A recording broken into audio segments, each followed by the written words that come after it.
No 8º episódio do podcast da Abraço, a gente vai conversar com a doutora Marise Lazzaretti de Castro, que é professora adjunta da disciplina de endocrinologia da Unifesp, a Universidade Federal de São Paulo. A doutora Marise tem como principal linha de pesquisa, entre outros assuntos, o estudo da vitamina D e de suas repercussões clínicas. Ela também estuda o tratamento de doenças ósseas, como a osteoporose, e foi presidente da Abraço. Assuntos relacionados às fragilidades ósseas em crianças e adultos são assuntos sobre os quais ela tem particular interesse.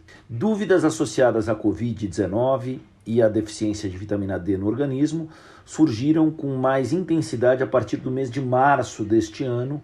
O jornal italiano La Repubblica publicou, naquele momento, um estudo realizado pela Universidade de Turim, na Itália, em que pesquisadores sugerem o uso da vitamina D como combate ao novo coronavírus. Até então, pouco se comprovou sobre essa relação. A gente sabe que a vitamina D é essencial ao corpo, é essencial ao organismo. A manutenção dos níveis dela está intimamente ligada ao banho de sol e a uma boa alimentação. Em alguns casos, a suplementação é necessária, sobretudo a partir de uma certa idade, e ela deve ser avaliada, indicada, prescrita, orientada por um médico. Por todo esse olhar sobre a vitamina D e a importância que ela poderia ter em meio a uma pandemia, a gente perguntou para a doutora Marise o que se tem e o que se pode falar dessa associação até agora. Olha, o que a gente vê na literatura em bases de evidências científicas, né, é que a vitamina D realmente tem um papel sobre a imunidade. Né? Então, nesse momento, o que a gente precisa? Nós precisamos estar com todas as nossas defesas em dia, né, em ordem, para poder se defender dessa infecção viral. A vitamina D faz parte dessas condições de adequar a nossa imunidade, a nossa resposta imunológica, né? Assim como várias outras coisas nutricionais que a gente pode interferir, melhorando todas as condições para que a gente responda bem a essa infecção. Né? Então, várias deficiências nutricionais prejudicam a imunidade. A gente sabe que isso acontece. E a deficiência de vitamina D também prejudica a imunidade. Mas quando eu falo deficiência de vitamina D, eu falo deficiência grave de vitamina D. Não é uma vitamina D um pouco mais baixa do que a média da população. É vitamina D bem baixa. Né? A vitamina D bem baixa associa-se a maior risco de infecções respiratórias. Existe já muita evidência na literatura de que quando você suplementa a vitamina D em quem tem deficiência grave, você diminui em até 70% o risco de infecções respiratórias, especialmente do trato respiratório superior, mas também do pulmão. Você não precisa de megadoses para estar protegido, você precisa só não ser deficiente. Eu acho que agora, no inverno, é o momento em que a gente tem mais chance de ser deficiente. O grupo que tem mais chance de ser deficiente é o idoso. E é o grupo de maior risco para a infecção atual da Covid, né, que tem mais complicações. Não para a infecção propriamente dita, mas para as complicações da doença. Eu acho que a vitamina D aqui é um assunto bastante relevante e muito adequado para esse momento. Um artigo publicado no Jornal Médico Britânico mostrou que não há evidências científicas de que altas doses de vitamina D ajudem na prevenção ou no tratamento da Covid-19. Desde o início da pandemia, e a gente está falando num processo de isolamento que começou para valer a partir do mês de março aqui no Brasil, a gente vê um número elevado de pesquisas que já apontavam que uma parcela significativa dos pacientes infectados pelo novo coronavírus tem taxas baixas dessas substâncias no organismo, mas nunca foi estabelecida uma relação de casualidade entre esses dois fatores. A vitamina D, em doses moderadas, ela é fundamental para regular a situação do sistema imunológico, como a doutora Marise acabou de explicar.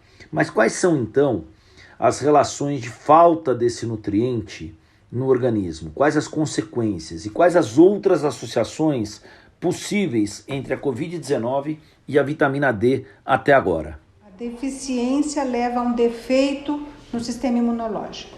Então, piora a nossa defesa contra qualquer infecção, não só sobre o Covid. A gente não tem trabalhos ainda, tem uns 8 ou 9 trials em andamento, porque o que você tem que fazer? Você tem que pegar um grupo da vitamina D e outro grupo da placebo, para você dizer que a vitamina D realmente vai ter efeito ou não.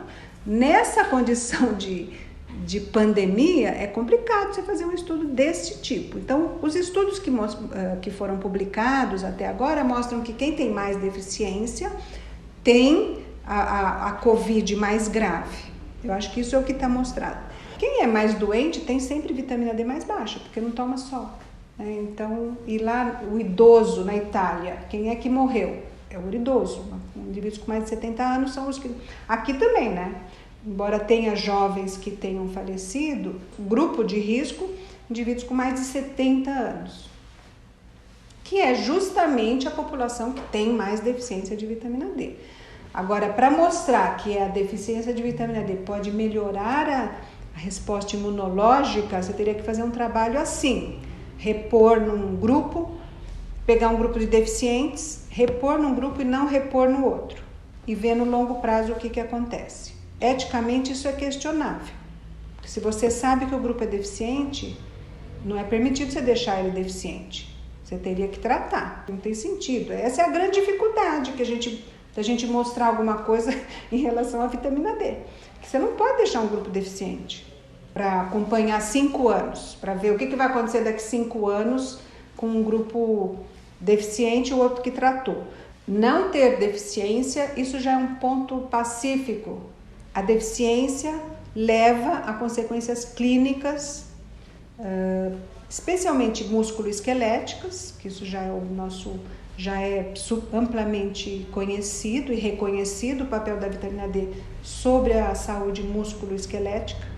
Então, músculo também, então pode dar fraqueza muscular, a deficiência. E as repercussões esqueléticas, osteoporose, dor óssea, deformidade. Segundo a médica, quem está com os níveis de vitamina D dentro do recomendado é mais imune a doenças respiratórias do que quem não está, e isso independe da idade. Isso é visto também em crianças.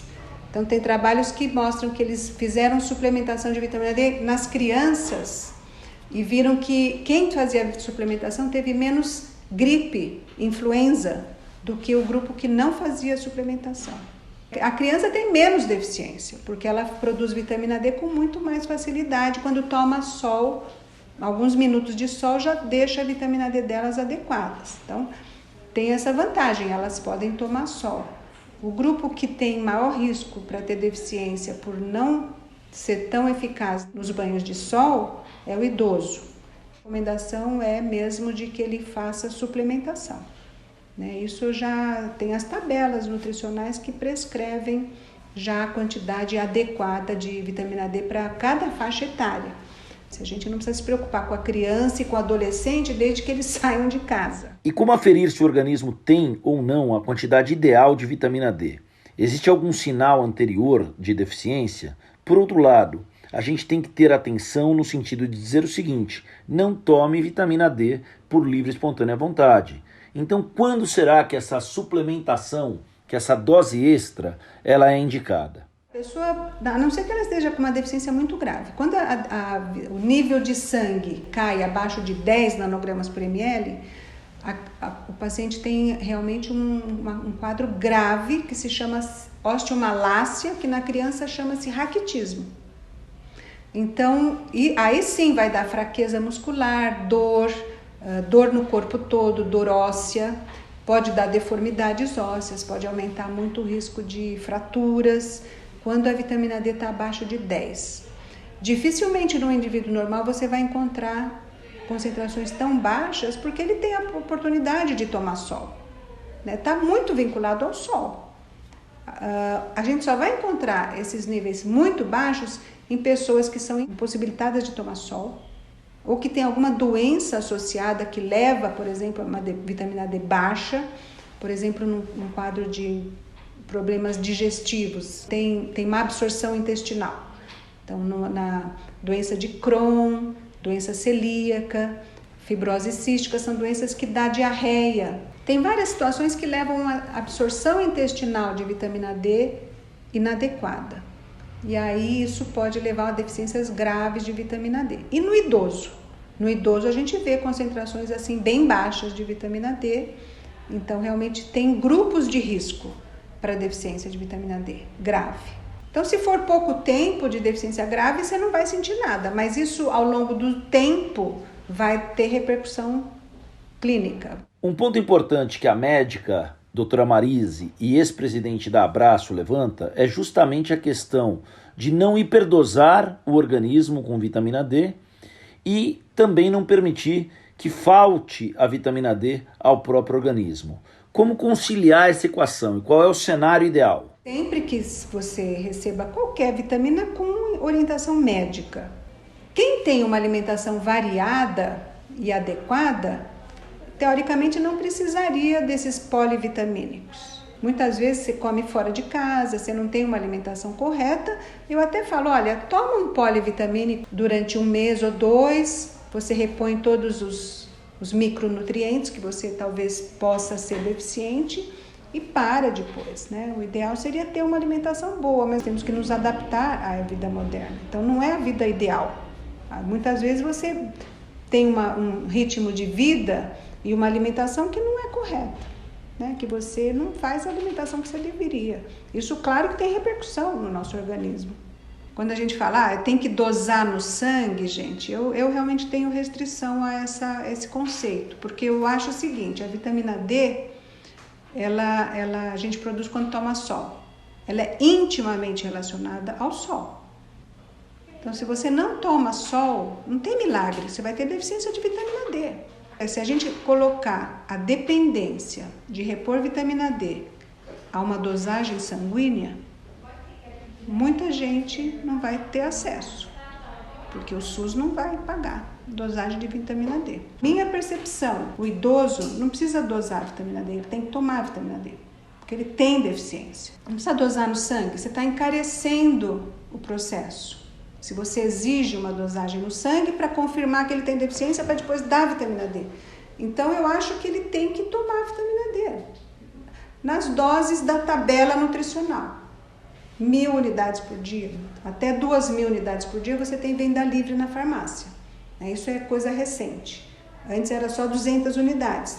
Hoje em dia mudou. Por quê? Porque a gente viu que 200 unidades é muito pouco, não é suficiente. Crianças até 2 anos de idade têm que repor vitamina D. O pediatra, isso é uma conduta já padronizada pelo Ministério da Saúde. 400 unidades por dia, até 1 ano, depois passa para 600 unidades. Isso é um protocolo já da Sociedade de Pediatria, junto com o Ministério da Saúde. Adulto não dá, porque se você usar essa formulação, você vai acabar intoxicando por vitamina A, porque não existe a vitamina D isolada no SUS. Só tem essa forma que é associada à vitamina A, e aí você vai ter que dar mais vitamina D e vem junto muita vitamina A, que não é o ideal. Mas as meta-análises, que são os estudos mais respeitados em termos de evidência, mostram o seguinte: o que a vitamina D faz quando você compara o grupo placebo com quem toma a vitamina D? Diminui a mortalidade da população que toma, vive mais do que quem não toma. Então, isso já mostra que nós estamos com os níveis de vitamina D inadequados, porque é um nutriente, se você for pensar.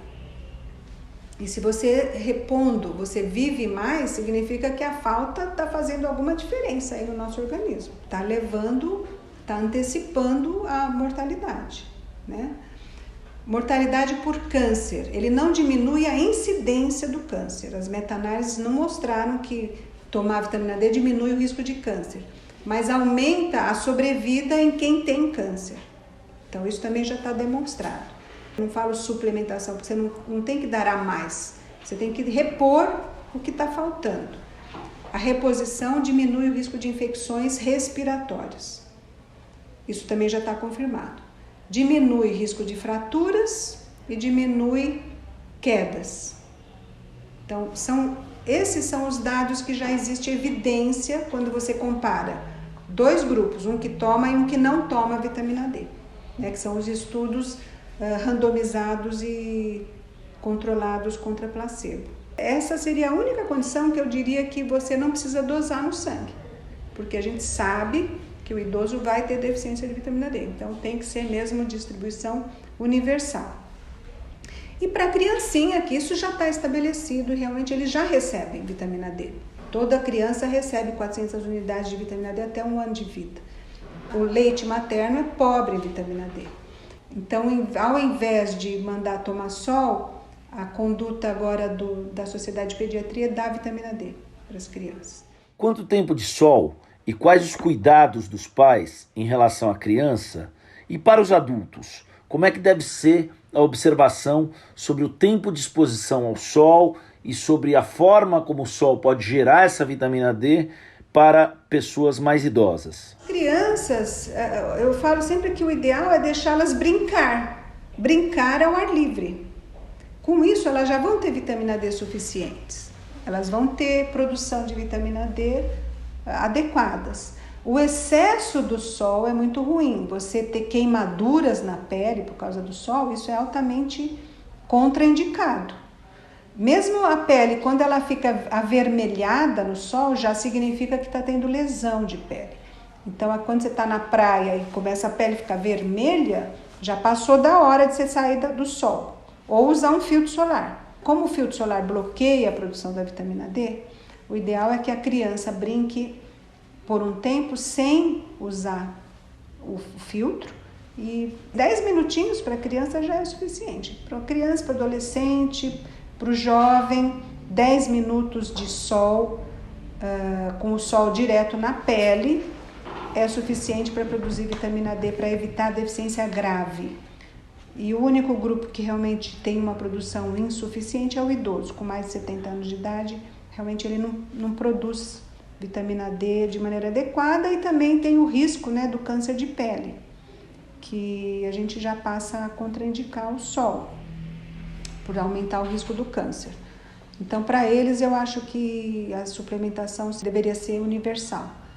Mas para esse grupo, criança, adolescente, adulto jovem, até o adulto mesmo lá da meia-idade, tomar sol é o suficiente. Para finalizar, a gente perguntou para a doutora Marise Lazzaretti o que ela tem observado em relação aos fluxos de artigos, de tendências da área médica sobre esse tema. Para onde é que a ciência caminha no que diz respeito a essa questão relacionada à vitamina D? A vitamina D foi descoberta há 100 anos atrás, exatamente. Ninguém sabia que existia vitamina D antes. E ela foi descoberta para tratar o raquitismo, que é aquela doença que as perninhas das crianças ficam tortas, ela não cresce, ela tem várias deformidades, fratura. Então, antigamente, isso era endêmico na Europa, né? A criançada toda tinha raquitismo porque não se sabia que o sol era importante. E vivia lá em Londres, em Paris, em condições muito ruins, um lugar onde não tem sol. Olha que interessante. Alguém começou a extrair óleo de fígado de bacalhau e começaram a dar lá, antes de conhecer a vitamina D. Não sabia que era rico em vitamina D. E aí foram vendo que ela tinha benefícios, trazia benefícios para as pessoas. Depois de uns 20, 30 anos que já estavam usando o óleo de fígado de bacalhau, que foram ver que ele é riquíssimo em vitamina D.